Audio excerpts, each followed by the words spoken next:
You said that growing up in a household and in a community where you didn't talk about race was the best possible of circumstances to grow up in.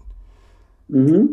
So, what makes you, because obviously, right now, culturally, right, we're in a moment where people are talking about, oh, like you said, we need to talk about it. Like a lot of people are Yeah, pushing talking about it. I'm literally doing a live stream where I'm inviting people like you to come on and talk about it. So, it's yeah. now obviously becoming at least a thing that I think anyone who's paying attention will see a lot of people of color want to have us do, particularly black people.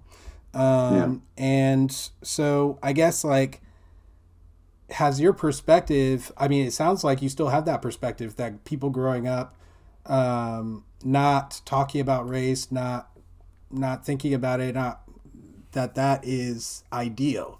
Is that your still your perspective?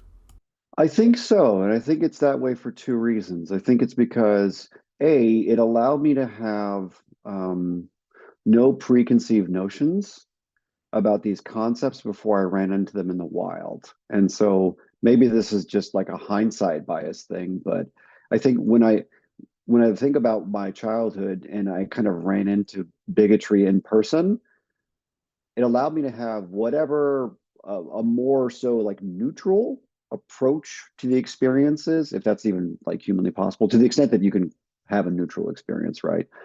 So that's the first reason I like that is because then it really tells me like who I am as a person, if that makes sense to me, if it doesn't make sense, what my reasoning is, things like that.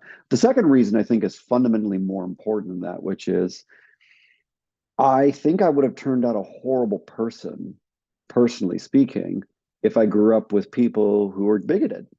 And the chances of that are not small where I grew up. And so I just, again, that's all literally all hindsight bias, right?